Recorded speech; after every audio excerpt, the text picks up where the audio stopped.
श्री दुर्गा देवी नमः। षष्ठोध्याय धूम्रलोचन वध। ओम। मैं सर्वज्ञेश्वर भैरव के अंक में निवास करने वाली परमोत्कृष्ट पद्मावती देवी का चिंतन करती हूँ।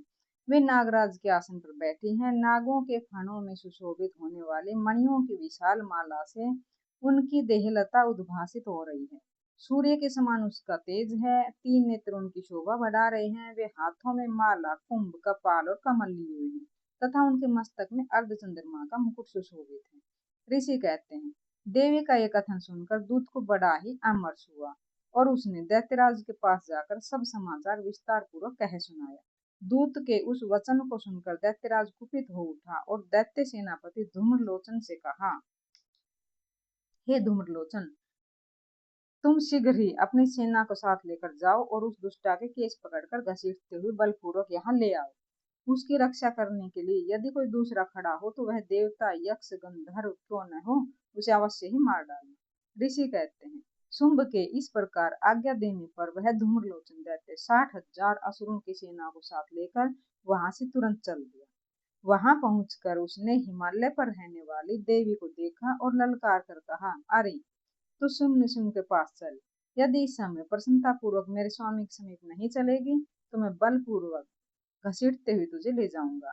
देवी बोली, तुम्हें दैत्यों के राजा ने भेजा है और तुम स्वयं भी बलवान हो और तुम्हारे साथ विशाल सेना भी है। ऐसी दशा में यदि तुम मुझे बलपूर्वक ले चलोगे तो मैं तुम्हारा क्या कर सकती हूँ। ऋषि कहते हैं, देवी के यो कहने पर असुर धूम्रलोचन उसकी ओर दौड़ा। तब अंबिका ने हुम शब्द के उच्चारण मात्र से ही उसे भस्म कर दिया। फिर तो क्रोध में भरी हुई दैत्यों की विशाल सेना और अंबिका ने एक दूसरे पर तीखे सायकों, शक्तियों और फरसों की वर्षा आरंभ की। इतने में ही देवी का वाहन सिंह क्रोध में भरकर भयंकर गर्जना करके गर्दन के बालों को हिलाता हुआ असुरों की सेना में कूद पड़ा। उसने कुछ दैत्यों को पंजों की मार से, कितनों को अपने जबड़ों से, कितने महादैत्यों को पटक कर ओठ के दाढ़ों से घायल करके मार डाला। उस सिंह ने अपने नखों से कितनों के पेट फाड़ डाले और थप्पड़ मारकर कितनों के सिर धड़ से अलग कर दिए।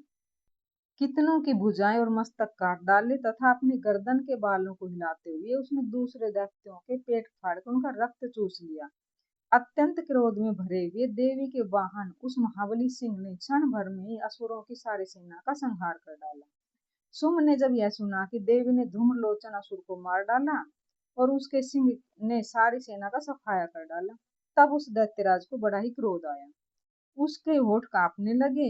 उसने चंडमुंड नामक 2 महादैत्यों को आज्ञा दी कि हे चंडमुंड, तुम लोग बहुत सेना लेकर वहां पर जाओ और देवी के झोंटे पकड़कर अथवा उसे बांधकर शीघ्र यहाँ ले आओ। यदि इस प्रकार उसको लाने में संदेह हो तो तुम युद्ध में सब प्रकार के अस्त्र शस्त्रों से तथा संपूर्ण आसुरी सेना का प्रयोग करके उसकी हत्या कर डालना। उस दुष्टा के हत्या होने तथा सिंह के मारे जाने पर उस अंबिका को बांधकर शीघ्र ही लौट आना। इस प्रकार देवी महात्म्य में धूम्रलोचन वध नामक 6वां अध्याय संपूर्ण है।